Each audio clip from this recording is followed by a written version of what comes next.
Mon libraire en connaît un rayon. Philippe Lecomte. Bonjour mon cher Philippe. Bonjour Laurence. Philippe qui doit être derrière le rideau de sa librairie qui va bientôt ouvrir, hein, c'est ça? Oui. Et dimanche matin, les gens vont venir pour découvrir les nouveaux romans de la rentrée, comme il se doit. Voilà, ils vont venir au Livre Écarlate, c'est dans le 14e arrondissement de Paris. Alors justement, mon cher Philippe, comme d'habitude, une petite sélection de 2 coups de cœur ou 2 conseils de livres qui sortent, là, qui sont déjà sortis. Oui, je vais tricher un peu là. Allez, parce que c'est la dernière, donc c'est un peu compliqué parce qu'il faut choisir tout et ce genre de choses. Alors j'ai triché, j'ai décidé d'en parler de 4. On a que 6 minutes. Oui, non, mais on va faire comme il faut, genre de choses. Je vous promets, cher ami, je vais faire le nécessaire. Alors, ce sont 4 romans qui sont liés à l'histoire. Alors, il y a des documents et il y a en même temps, évidemment, liés à l'histoire. Alors, 2 hommes, dans un premier temps, 2 hommes qui sont anglo-saxons, un qui s'appelle David Grann, qu'on connaît pour avoir fait énormément de documents, de travaux sur des faits réels. Et là, il prend une histoire absolument formidable, au sens, elle a du souffle, elle a de l'aventure. On est sur un vaisseau de ligne de la marine anglaise qui s'appelle le Wedger. Et le Wedger, c'est une histoire qui est assez folle, puisque on les envoie pour aller embêter les Espagnols du côté, évidemment, de l'Amérique du Sud. Ils passent par le Cap Horn et ça se passe très très mal. Et donc, 2 groupes vont revenir en Angleterre et ces 2 groupes vont se déchirer puisque l'un des groupes accuse l'autre de mutinerie. Et en fait, ils ont vécu une aventure absolument incroyable. Et David Grann est un auteur avec une verve et surtout une puissance d'évocation en utilisant en même temps les documents. Autre roman d'aventure aussi assez singulier. Là aussi, on se retrouve en Amérique du Sud, mais ça se passe du côté des conquistadors. Et c'est un auteur qui s'appelle David Vann et qui écrit La Contrée obscure. Et David Vann, on le connaît plutôt pour des livres intimistes un peu brutaux, un peu difficiles, des rapports entre père et fils. Enfin, il y avait eu Sequan Island, qui était un livre très très sombre.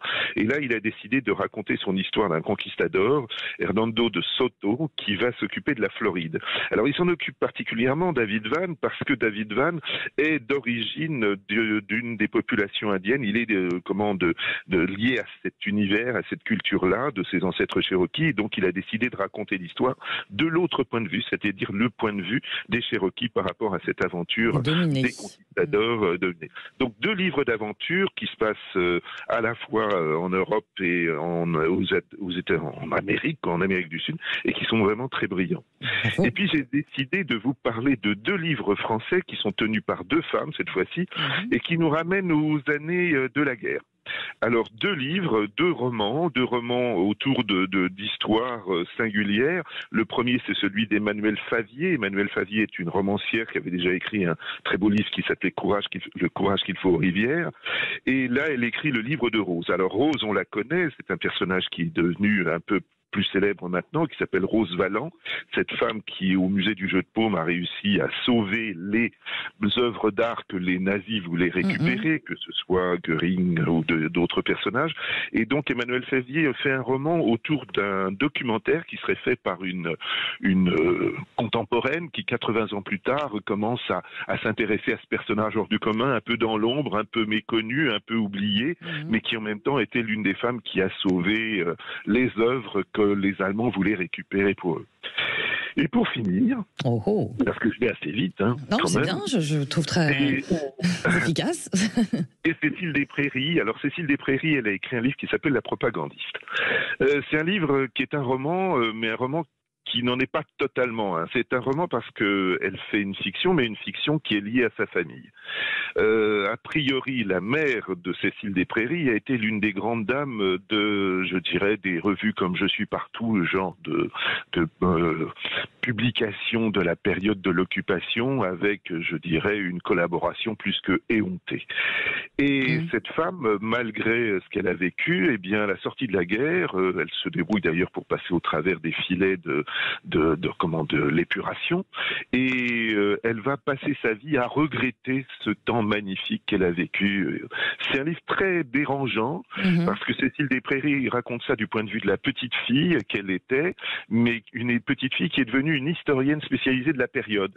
Et en fait, elle raconte une histoire de gens qui ont spolié les populations, qui ont récupéré des immeubles, qui ont récupéré des choses, et qui n'ont aucun regret, si ce n'est le fait que on les a privés de Pétain, quoi. C'est quand même dommage. Et c'est très très étonnant et autres. Alors, le Cécile Desprairies, la propagandiste, c'est au Seuil. Emmanuel Favier, le livre de Rose, c'est aux Audacieuses, qui est une collection des Pérégrines. Le David Van, la contrée obscure, c'est chez Gallmeister. Et les naufragés du Wedger de David Gran, c'est aux éditions du Sous-sol. Voilà. Voilà. Quel conteur, ce Philippe Lecomte, 4 livres pour le prix d'un. Voilà pour cette belle rentrée littéraire qui est un moment très attendu par le libraire, forcément. En tout cas, merci beaucoup de nous avoir accompagnés tout cet été. Notre libraire préféré, c'est toujours un plaisir. On vous souhaite une belle rentrée. Bientôt.